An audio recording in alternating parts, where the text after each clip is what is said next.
With the introduction of new styles, genres, and artists, the 80s was a unique time in music. It thankfully left the disco era of the 70s long behind and ushered in a new movement of pop culture. The rise of MTV changed the way we consume music, and image became more important than ever. Artists like Madonna and Michael Jackson reigned supreme, and a brand new art form called hip-hop started taking over. We had the rise of new wave music and a bit of another British invasion with bands like Duran Duran, the Pet Shop Boys, and Wham! Rock music was still going strong and pop music was possibly at its height. Don't forget the old dogs though, bands like the Rolling Stones, Queen, and AC/DC were still a prominent part of the music scene despite coming out of another era. So how do you narrow down the best 80s song amongst all this amazing music? Well, that's what I'm going to attempt here today. Of course, a list like this is very subjective, and every list you see will come from the writer's own perspective. I'm going to try to take my own viewpoint, but factor in the influence and impact the song had during its release. So that's what I'm going to try to do here today. Welcome to the Everything 80s podcast. I'm Jamie. Thanks for coming on out.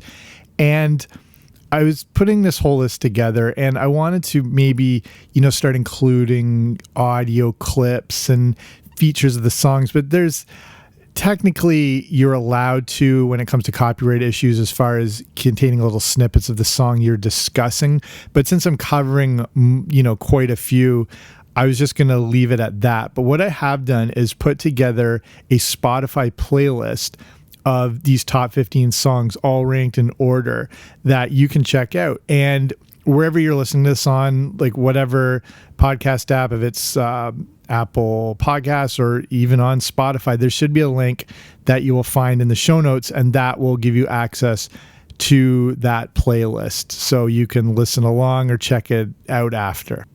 So as we get into this, and as it goes without saying, these lists are borderline impossible to do. And like I said, I've, taken a few factors in consideration besides my own specific viewpoint. And the thing is, some of these songs might not have been chart toppers, so that's also taken into consideration. There's a lot of factors, and I think I've narrowed it down as best as I could. The main thing is, though, however, I think what I've covered you will find on most top 10 lists. The order will change, but I think I've included ones that really define the decade. And that's what I thought. Instead of doing a top 10 list, which is so easy and actually a little more confining because there's so much more, I thought 15 is the way to go. Okay, so here we go. Deep breath, the 15 best songs of the 80s, starting with number 15, Material Girl by Madonna. To many, this may have been the absolute best song of the 80s. It isn't to me, but it's still worth noting. Material Girl really captured the movement into material wealth and the drive for success that was a hallmark of the 80s. The decade can really be defined by the movement into the yuppie lifestyle, which I never realized yuppie stood for young urban professional. I don't know, I never knew that for the longest time. Also, Ronald Reagan was creating an economic system that allowed people to flourish. More money was being invested than ever before, and people wanted to show off what they had. There was no more nobility and poverty, and movies like Wall Street embraced that greed was good. Madonna perfectly captured this with Material Girl, released on July 23rd, 1985. The music video plays off of Marilyn Monroe's Diamonds Are a Girl's Best Friend. Madonna had actually nothing to do with writing and creating the song, but she felt the message resonated with her as she was very career-oriented at the time. It never reached number 1 on Billboard, which might surprise you, but it got as high as number 2.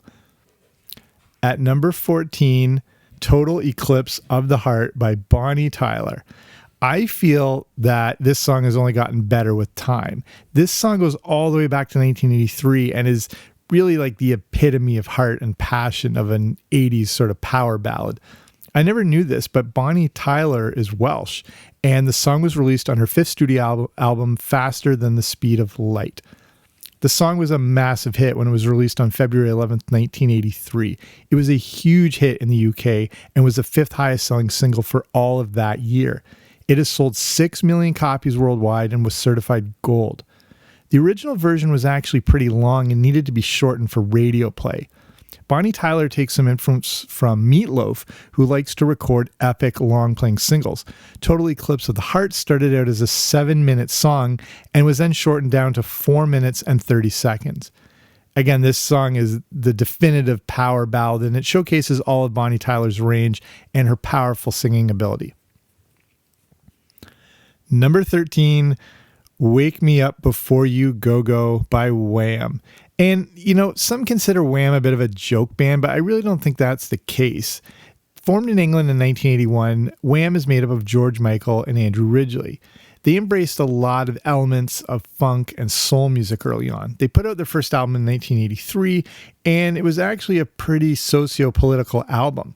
We think of them as fun and goofy, but that first album was all about the state of unemployment in England and many of the issues that young people had to face. Wake Me Up Before You Go came out on May 14th, 1984.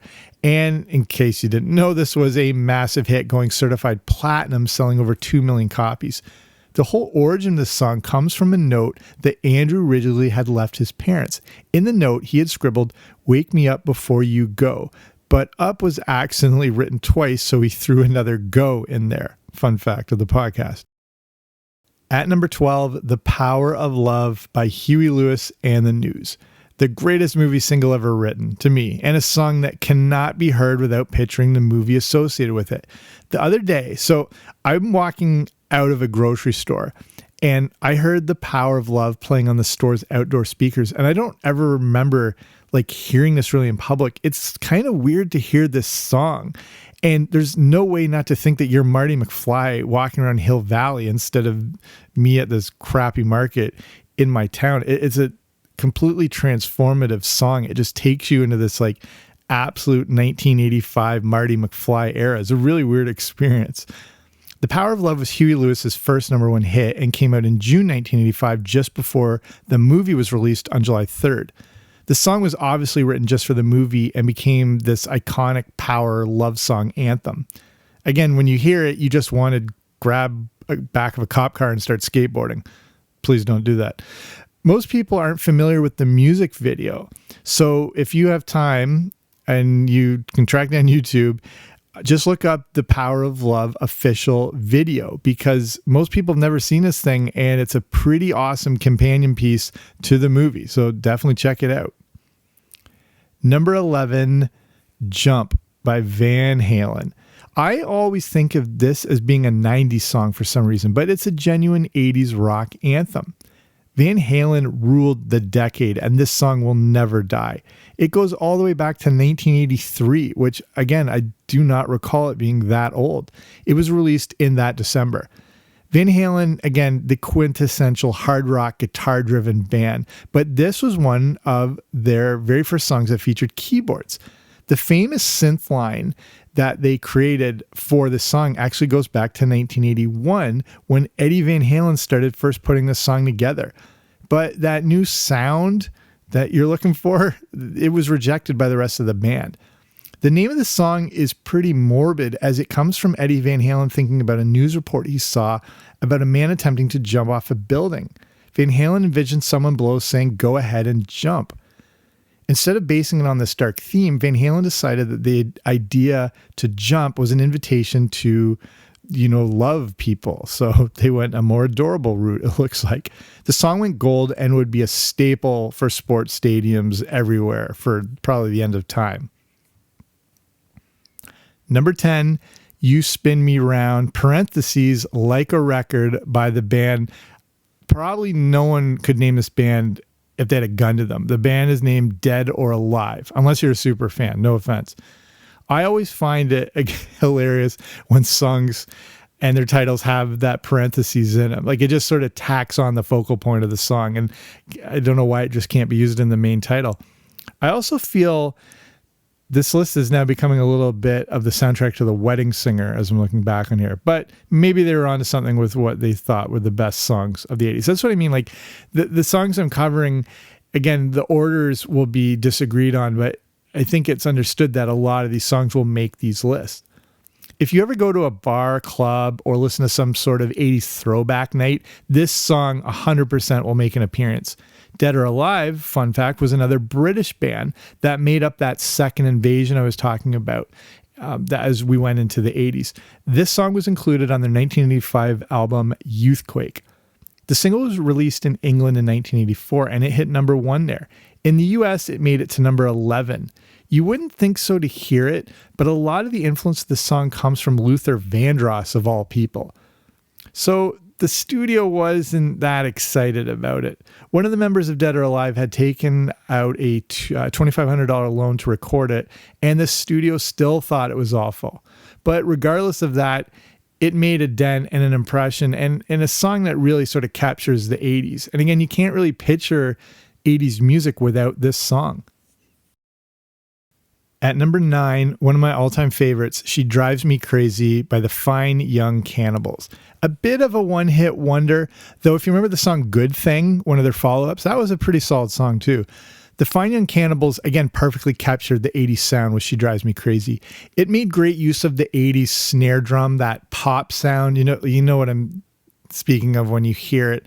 Again, I totally recommend just checking out the playlist on Spotify so you can have access to these songs whenever you want.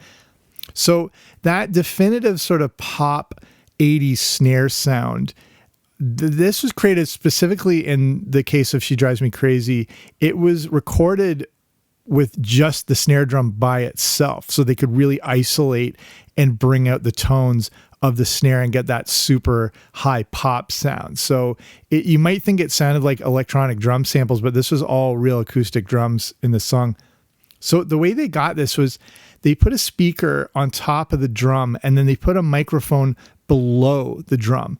They then played the original recording of the snare drum through the speaker and then recorded again with the mic below it to create even more of that standout pop sound that is not pop as in genre, but like the pop, actual physical pop sound off the snare that has become so synonymous with 1980s music. At the time, I was never aware that Fine Young Cannibals were, again, a British band. Their album, The Raw and the Cook, came out in 1988, which featured the hit single She Drives Me Crazy. This song went to number 1 when it came out on December 26, 1988, and again, to me, really stands out as one of the best 80s songs. It always pops to mind when I think back to the decade and those nights listening to the radio with my dual cassette recorder, hoping my fingers could act quick enough to record it as it came on. Kids, if you don't know what that is, you're going to have to ask your parents what a dual cassette recorder is, and pressing record and hoping that the DJ didn't speak too much over the intro of the song so you could capture it and make your own mixtapes and the whole deal. But even though it was only number 1 for 1 week, it was a huge hit around the world. Number 8, Karma Chameleon by the Culture Club. It's not that the Culture Club was underrated, but I think they were way ahead of their time when it came to music in the 80s. The person of Boy George was already controversial and intriguing, and it made for the perfect band. Karma Chameleon is from the 1983 album Color by Numbers, which is an amazing album. If you've never heard this thing or you haven't heard it for a while, check it out. Culture Club had a ton of top 10 hits, but Karma Chameleon was their only number 1 when it stayed there for 4 weeks in 1984. Boy George states that this song is all about alienation and the fear of trying to stand up for something. The song was almost called Cameo Chameleon, which doesn't have the best ring to it. But this song was a juggernaut in the 80s, and I think it still holds up pretty well after all these years. Here we go. Number 7. This might throw you off a bit. Billie Jean by, do I have to say it, Michael Jackson. This could easily be number 1 on the list. But I feel the other choices offer a bit better snapshot of the 80s. Billie Jean is so good that it could have come out in any era and still fit right in. This song is so iconic that you can identify it by the first snare drum note. Then, one of the best bass lines in history soon kicks in. That's followed by one of the most memorable synth parts ever recorded. The song is pretty much perfect, and I could do an entire podcast just on this song. Here's just some of the highlights about Billie Jean. It was released on January 2nd, 1983. It combines R&B, funk, pop, dance pop, and a post-disco sound. It was Michael Jackson's fastest rising number 1 single. It has sold over 10 million copies, making it one of the biggest singles in music history. And Jackson's performance of Billie Jean on the Motown TV special is when he first debuted the Moonwalk to the World. Number 6, Girls Just Want to Have Fun, Cyndi Lauper. I don't care who you are, just listening to the first few seconds of this song seems to put you in a better mood. This song really helped to launch Cyndi Lauper and her brand of bratty, pop-ish music. Here's an unknown fact. This isn't an entirely original song. It was first recorded in 1979 by Robert Hazard until Lauper re-recorded it and released it in 1983. It soon became a feminist anthem, and despite being a massive hit and nominated for a Grammy, it only reached number 2 on Billboard. Here's another interesting fact. If it wasn't for this song, we might not have professional wrestling and the WWF/WWE as we know it. And I've talked a bit about this on the show before. There was this chance encounter on a flight that had Cyndi Lauper sit next to WWF manager Captain Lou Albano. It was thought that Albano would be the perfect kind of actor or performer to star in the video for this song to play Cyndi Lauper's father. This started to pave the way and make the connection between the WWF and MTV in what was called the Rock and Wrestling Connection. And this combined pro wrestling on MTV mixed in with music videos. This culminated into a few televised wrestling events, one called The Brawl to End It All, and the other one called The War to Settle the Score, which featured the upstart WWF and some of its characters, including the newly introduced Hulk Hogan, alongside Cyndi Lauper and the people from MTV. The success of these events led Vince McMahon to put on WrestleMania 1. All the momentum they had built, he took every penny he owned, like put 2 mortgages on his house, put everything into WrestleMania 1. And if it hadn't been a success, pro wrestling as we know it and the WWF just wouldn't have grown or gone anywhere. So interesting side note there. We're in the top 5. At number 5, Livin' on a Prayer, Bon Jovi. The anthem of all anthems and a song that can bring every drunk person in a bar together like they're long lost friends. No one really knows all the words, but everyone knows the chorus. Bon Jovi was just heavy enough to be a real rock band, but poppy enough to be played on radio and listened to by everyone. As a kid, I had their tapes. I had like mixed copy tapes that friends made for me. I thought they were like really badass, and I thought I was listening to basically like Iron Maiden. It was so, or like it was Megadeth or something, and I kept the tapes hidden under my bed because I thought they were just so like outlandish and aggressive and dangerous and whatever, and I had to keep it from my mom. When you look back, it was really tame stuff. Livin' on a Prayer came out in late 1986 and was featured on Bon Jovi's 3rd album, Slippery When Wet. It was their first number 1 and had one of the heaviest rotations on MTV at the time. Livin' on a Prayer went through several recordings as Bon Jovi just wasn't happy with it at first. The characters of Tommy and Gina in the song are based on real-life friends of Bon Jovi, and they had experienced the same type of struggles. The song is also very reflective of the trickle-down economics of the Reagan era and, you know, sort of the inequality and the distribution of wealth and how it, you know, affected the working class and all that sort of stuff. So this drunken bar anthem's a little bit deeper than most people realize. Number 4, Pour Some Sugar on Me, Def Leppard, the song that launched 1,000 strip clubs. Def Leppard, probably my favorite band ever, and especially in the 1980s. And again, had that approachable appeal similar to Bon Jovi. They were pretty heavy when it came to the sound of their music, but again, still that pop sense to it. Whereas, you know, I was a little scared to listen to bands like Iron Maiden and whatnot, but Def Leppard presented sort of more like a Fisher-Price version. That's probably completely insulting, but you know what I mean? It felt a little more accessible. Whereas, say like Iron Maiden, again, felt like a specific hard rock genre that you really had to get into. Whereas, you know, Def Leppard was played everywhere.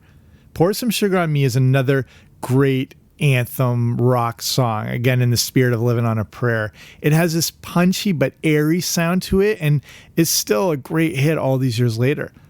The song was part of the monumental album Hysteria, which I played to absolute death.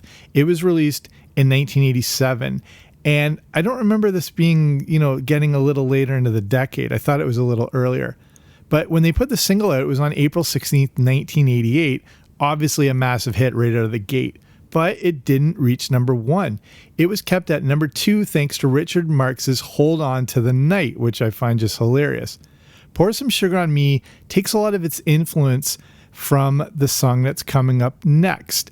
And you wouldn't believe it, but this combination rap rock is the reason we had Pour Some Sugar on Me. So number three, Walk This Way by Run DMC and Aerosmith. The career trajectory of Aerosmith is amazing, and it's just funny to think that they were like a dead-end band for a while and had been sort of kicked to the curb. And this is a song that helped rejuvenate their career. Rap was starting to explode, but a three-man group from Queens took it to the next level. Formed in Hollis in 1981, Run DMC was made up of Daryl DMC McDaniels, Joseph Run Simmons, and Jason Jam Master J. Mizell. They were the first rap group to have a gold album in 1984 and also to be nominated for a Grammy. They were the first to go platinum, multi-platinum, the first rap group to appear on MTV, and the first to appear on American Bandstand, and the first to appear on the cover of Rolling Stone. It's safe to say, Run DMC is the Beatles of hip-hop. There's no other way to put it.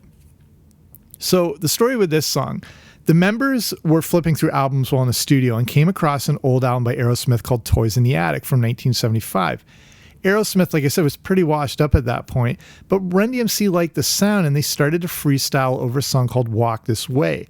This was while they were recording the iconic Raising Hell album, and producer Rick Rubin suggested they remake the song. The band wasn't down with this idea, but ended up recording it with Rick Perry and Steven Tyler. There was no intention to release it as a single, and it was just something to play around with. But Rick Rubin really pushed for it. It was a smart idea. Walk This Way hit number 4, which was higher than the original had. Again, rap was still pretty new, so this was a huge moment for the new genre. And this led to one of the most famous music videos ever, which actually Steven, Perry and Tyler were reluctant to appear in, as they didn't want it to look like they were being made fun of. But of course it didn't come across that way, and just the, iconic imagery of breaking down the walls between the two genres and, had its place now in history. Okay, we're in the top 2. Number 2, Beat It by Michael Jackson. So this song to me is something I never thought could exist until I heard it. I don't know if that makes sense. I didn't know music could be this good. I didn't know it could be this catchy or this intense. I specifically remember the first time I heard this song. It was kind of jarring to hear Michael Jackson speak for the first time, if you remember that, after hearing such powerful vocals. We'd only just heard him sing. And I always thought he had this larger-than-life voice, and of course, this is a complete opposite. Again, I was still young when this came out, but I remember this song making me feel so super hyped. It was released way back on Valentine's Day, of all days, in 1983. The approach with Beat It was Quincy Jones challenging Michael Jackson to make a rock song. Jackson was never involved or interested in rock music, but he took on the challenge. There's probably a reason it appeals to young me back then, as Michael Jackson's approach with Beat It was to record a rock song that kids would like as much as college students. So here's some more fun facts when it comes to Michael Jackson's dominance of the 80s. Okay, Beat It was certified 5 times platinum. It sold over 7 million copies. It's considered the song really, and the video, of course, that really launched Michael Jackson into full superstardom. It features, of course, Eddie Van Halen on the guitar solo, and the video is now pretty famous because it was actually filmed on Skid Row in Los Angeles, and they took a lot of risks making this video, but it turned out to again be another iconic image and sort of soundtrack of the 80s. Okay, here's my number 1 song of the decade. It's Take On Me by Aha. And yeah, I'll just get right into this thing. Here, first, the fun fact. Check this video out. This thing has over 1 billion views, the official video on YouTube. This may not be number one on every list of these, best of the 80s, but I guarantee it's on the list somewhere. Aha was formed in 1982 in Norway and released the album Hunting High and Low in 1985, which contained Take On Me. So to me, this song is the perfect embodiment of the 1980s and the growing shift in pop culture. The visuals from the video help to cement the song as truly iconic and, again, embrace the new medium of music video. MTV and Aha seem to go hand in hand, and each one helped in the success of the other. It's far from the best song ever recorded, but again, defines the 80s in my eyes.